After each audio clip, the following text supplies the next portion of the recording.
There are a ton of affordable speakers in the market right now, and honestly, I don't know, most of them don't really cut it. In fact, I've got some here that I've not even bothered reviewing, but if you do spend a little bit extra, you will get your money's worth, of course. Right here next to me is the JBL Flip 6, and of course, thank you to JBL for providing me with this demo unit. All thoughts and opinions are my own, and I really think that this is a superb little speaker.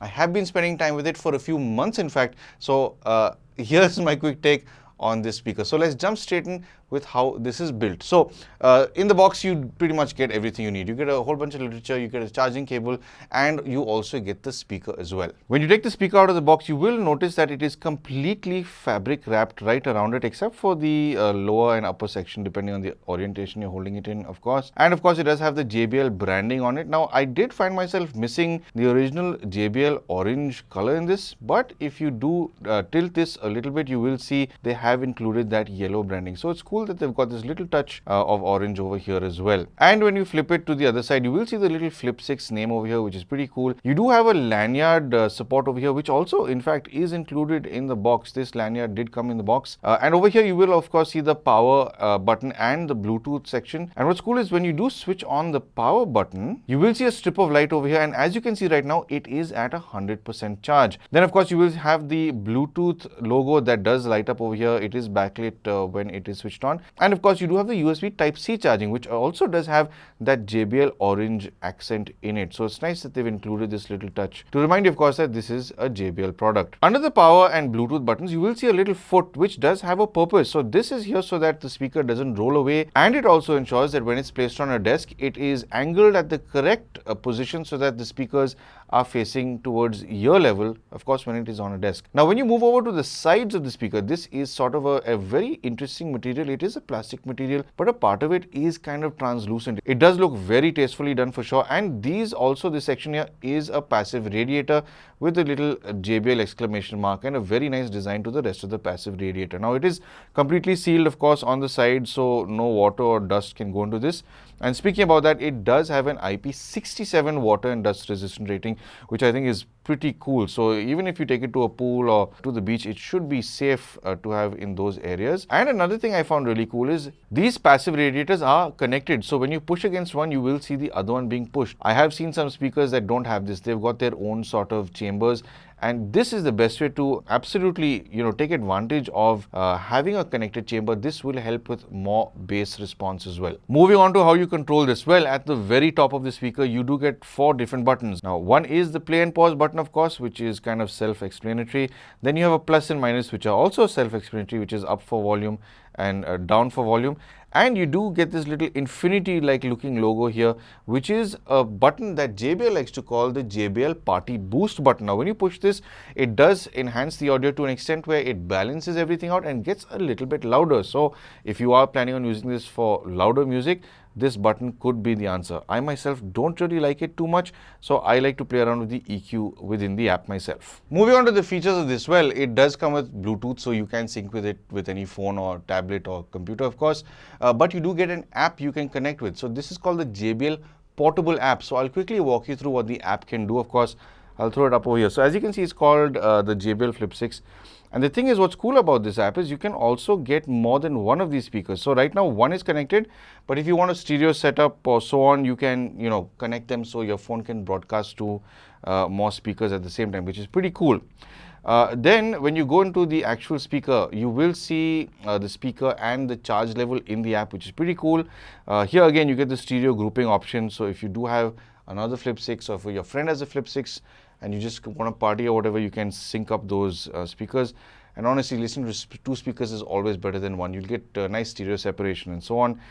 Product information, this is the stuff you can sort of toggle through with quick guide, renaming your product, feedback tone, you can switch on and off. Software is up to the latest one, which is cool. But this is the cool part about it. You do get an EQ mode. Now, you can't activate the party boost mode from here. You can only do that from the speaker itself. But you can switch on the equalizer mode here. And you do have sort of a reasonable control over this. There are 5 different settings you can do. I'm not too sure if this equates to a plus minus 5D sort of control, 5 dB control, but you do have only 3 bands, so you are kind of limited. The tuning you see on the screen is kind of the one I really like, but I will give you a few tips in the sound chapter as to how to make this sound a little bit better than how it does out of the box. It's a matter of opinion only. There's no hard and fast rule. So that's pretty much it in the app. It's pretty straightforward. It does what it has to do, and you can of course tweak certain things in certain ways when it comes to the sound. On a sound front, this comes with 2 separate speakers. One is a racetrack design speaker which handles the mid and the lower frequencies to a certain extent, and there is a smaller round tweeter. So the fact that you've got 2 separate drivers doing their own isolated things means the clarity is going to be that much better, which this definitely does do very well, and I'll speak about that in a second. This also does have 2 passive radiators on either side, which I did show you in the build chapter. Now this of course does help with building up the pressure within this cavity, and both of these do tend to push out the lower frequencies, and this does it well. Now obviously if you do want this to sound a little more bass enthusiastic, it's all about placement. Every speaker, whether 500 rupees or 5 lakhs, relies a lot on placement, but I will give you quick tips like I did mention at the end of this chapter. When it comes to its sound, it does have a frequency response of 63 Hz all the way up to 20,000 Hz. So it's pretty responsive in the sense, even on the lower frequency range. So I'm just checking if I'm right. Yeah, it is 63 Hz to 20,000 Hz, which is a good response. Now, the thing is, don't expect this response to be, you know, very big and in your face, because this is not a large speaker. This is going to do well if you place it in certain corners more than anything else, but it's not going to sort of rattle up your ears or, you know, shake up things in your room. Don't expect that from this, but it does a pretty good job with handling these lower frequencies. Moving on to the volume. Well, when it comes to the overall volume of this, I was quite surprised to see how loud it can get, because I usually don't play this loud. I'm usually listening to this at maybe, to be honest, 25-30% most of the time, because I'm not playing it to blast music. I'm not playing it to, make someone listen to a new song. I'm playing it so that there's soft, easy listening. Usually when I'm in a room or something, I want, you know, some of my favorite tracks playing in the background. It's very enjoyable. So in fact, I found that the amount I've been using this over the last few months is quite a lot. I'm using it practically every day. And the thing is, because I've had music in the house playing constantly over the last few months, my daughter is picking up on music very well because she's able to identify certain songs and hum along with them. So I have this speaker to thank for that. It doesn't have to be loud at all times, but when it is loud, I've cranked it up to 100% volume, and if I'm not mistaken, this has peaked over 90 and even 100 dB in certain songs. So it's definitely able to get very loud, but I would not recommend that, of course, if you intend on preserving your hearing. Listening to anything over 80-85 dB over prolonged periods of time will damage your hearing. So please avoid listening to things very loud, speakers, earphones, headphones, you name it. Even if you go to a live show, please avoid listening to it for too long. Carry earplugs with you. It's a safer thing to do. And then moving on to the overall detail of it. Now, so since I just spoke about the volume, one thing I do want to mention is when it's too loud, it will start distorting. It is a small little cavity. It's only got so much resonance it can handle. The drivers are able to make this loud, but loudness doesn't equal quality or clarity. Things start getting distorted over there. So I'd say take this up to 60-65% volume. It sounds very decent over there. Put it in a corner. But the thing is, because it has passive radiators, the louder you go in volume, the lesser bass it appears to have, because the mid-range and higher frequencies get more prominent when it's amplified that much more, because those are active drivers.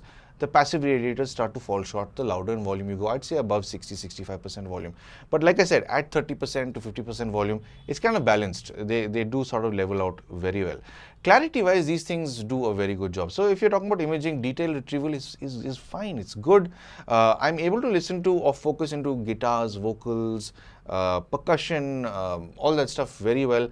For a speaker this size and considering it's mono, it does a very good job. Soundstage, I mean, there isn't really much because it is a mono speaker, of course, but you throw it into corner of a room, it does appear to give a larger presence. It does appear to sound much larger, but yeah, again, I'd say if you're looking for stage, pick up 2 of these or pair it with a friend's Flip 6 and it will certainly have a much wider stage. Moving on to the high frequencies, I'd say this range is tuned actually quite well because it's not accentuated too much. JBL has definitely tuned it in a very careful manner so as to not put too much of a load on the higher frequency, or should I say the tweeter. Usually when a tweeter is overloaded and it gets a little too shrill, I mean, it's not enjoyable for anybody. So this is definitely not coming anywhere close to that. It's just right. It's supple enough and detailed enough to enjoy higher frequencies. The mid-range is kind of where I'm not too happy with when it comes to straight out of the box tuning, because the mids are a little too forward. They're a little too sort of in your face, especially if you're listening to the speaker on the desk and the speaker is close to you. If the speaker is, however, further away in the room, it's fine. But I found myself usually putting the EQ on and dialing down that mid frequency a bit, so it sounds like it's coming from a little bit more of a distance away, and that makes it sound a little bit better balanced with that kind of tuning. Again, details and everything is handled very well in this range. I don't really have any complaints for a speaker that sits in this price range. Moving on to the lower frequencies, well, this definitely does a lot better with instruments, natural instruments. 5-string basses, cellos, kick drums, stuff like that. It does that reasonably well. I'd say it's a good performer, but this performance will certainly vary depending on the placement of the speaker. And this is why I was saying I will give you those tips. It's very important when it comes to speakers and placement. If you have this in the middle of the room on a center table, there's not going to be too much of bass pushed out of this, because let's face it, a lot of the lower frequencies are coming from out of those passive radiators. The minute you move this to a literal corner of a room where the walls meet, put it about maybe 1.5 feet, 2 feet away from that corner, so that these passive radiators can push against that those walls, and the bass can fill a room. In fact, I just tried it out in a room that is about say 13 feet by about 25 feet, and in that placement the bass does carry very well. The minute you have it in the middle of the room, this sounds like a much smaller speaker. So the bass lower frequencies can sound great depending on placement, of course. Or there's another thing you can do. If you are in an open area and you want more bass, just sort of place it like that on the surface, because this section does have these little sort of ridges that are lowered down. So thanks to that, the lower frequencies have space to breathe and come out of that enclosed area. So that's another way to get a little more bass out of this. So all in all, overall, the way it's tuned for sound, I'd say it's great fun, definitely. I've enjoyed all kinds of music. So I'll link all that music down below, of course. A lot of acoustic stuff more than anything else. Classical, yeah, it is fun. It does do it very well for certain. But I'd say, everything I've thrown at it, even some rock stuff is done very well. Even with very busy tracks, this is a surprisingly, it's a good dynamic speaker in the sense it is able to carry on a lot of sort of things going on in a track. There are some speakers, like I mentioned, in a more affordable price range, that the more detail you throw at them, as in if you've got a band with, let's say, a 5-piece band, that come in all at the same time, you get a lot of distortion even at lower volumes. This thing handles that very well, even when there's too much going on. So yeah, all in all, on a sound front, I'd say it's very enjoyable. And something I did forget to mention when it comes to battery life. JBL claims that this does about 12 hours of battery life. Now, I have used this for over 3 months. And if I'm being very honest with you, I have gone up to 1.5 and 2 weeks without charging this. And by that I mean I have not been listening to this at 50% volume. Like I said, it's at 20, 25, 30% volume. And then at night, usually when my daughter's going to sleep, I'll play some Disney piano music, and it plays through the night at maybe 5% volume, 10% volume. And I've literally not charged this for a week and a half or 2 weeks at times. So again, this is just full disclosure here. Every brand usually tests their products at 50% volume and the most efficient codec. So I presume that's exactly what JBL has done. And again, if you also listen to this at below 50%, you are going to overshoot the claim times for certain. But of course, if you are blasting this at 50, 60, 80%, expect maybe that 8 to 12 hours of time, of course. So anyway, coming to the speaker, yeah, to sum up, I would highly recommend it. I definitely say it makes a lot of sense to go for. And for sure, if you are in the market for something like this, and you have the budget, most importantly, you have the budget, I would definitely recommend this, because a lot of other speakers that are in the lower price range, a lot of them are just trying too hard. A lot of them will have RGB lighting or, all sorts of stuff that isn't of value. You are buying a speaker because you want it to sound good. Forget the features. You want it to sound good. This is amped well. It's beautifully balanced. It does all that sort of stuff very well. And honestly, yeah, before I even jump into the price, I forgot to mention, I wanted to tell you guys how this can sound a bit better. So a quick tip as to how to make this sound a bit better straight out of the box. When it's out of the box, everything is flat, of course, in the EQ. But usually what I do is I pull that mid frequency down because it's a little too forward, at least when it's on my desk. I find the mids too forward. Now, this is a matter of preference. You might like forward sounding mid-range. But one thing I will say is switch on that EQ, drop it by 1 notch. And there are times where I even drop the lows and the highs even 1 notch, but the mids 2 notches. Why do I do that? Because there's lesser distortion that can come through the speaker if you do that at louder volumes. And yes, in a sense, it is dropping the volume to a certain extent, but it just sounds a little cleaner, a little clearer, a little crisper. That's one thing you can do with the EQ. And the other thing you can do is throw it into a corner, man. The minute you throw this speaker into a corner, it just sounds way larger. It sounds way bigger. It's definitely got a lot more kick in the bass, or should I say volume. And by volume, I don't mean louder or softer. I mean it envelops the room. If you've got a room with that's not sound treated, that's not a dead room, the bass can fill the room. After all, you need the bass frequency is a longer wavelength. So the further away you can listen to this from, the more bass it can achieve to a certain extent, depending on the spacing, of course. So having a speaker is all about placement. Depending on where you place it, in a jar, in a glass container, in a plastic box, in a refrigerator, placement is everything for any speaker. So yeah, just play around with this speaker if you decide to buy it, or if you have and you're watching this. And yeah, all in all, it's a terrific sounding little speaker, and I would highly recommend it. So coming to the price of this real quick, this is the JBL Flip 6, and I have seen the MRP on this at the back of the box and online at about 13,999. But right now, at the time of recording this video, I can see it online for about 8,999 rupees. Would I recommend it at this price? Absolutely yes, because like I said, I've got a whole bunch of speakers here that are maybe between the 999 to 6,000 rupee price range, 5,999. None of them cut it. None of them cut it. And especially if you're somebody who's a music enthusiast and you like detail and quality, clarity, and it's not about showing off with RGB lights and all that sort of karaoke mics and all connected to it. Just spend a little bit extra if you can stretch to the cost of this, and you won't have any regrets. So there you have it. That's my review on the JBL Flip 6, and I do hope that I've given you a better understanding for this speaker. If you would like to ask me a few more questions in the comment section, please feel free to. Of course, I'll be happy to help, and I do hope that I'll help you make some sort of purchase decision. If you would like to help support the channel, I'm sure you know exactly how to. But of course, thank you for tuning in to Paul's POV for some sound advice.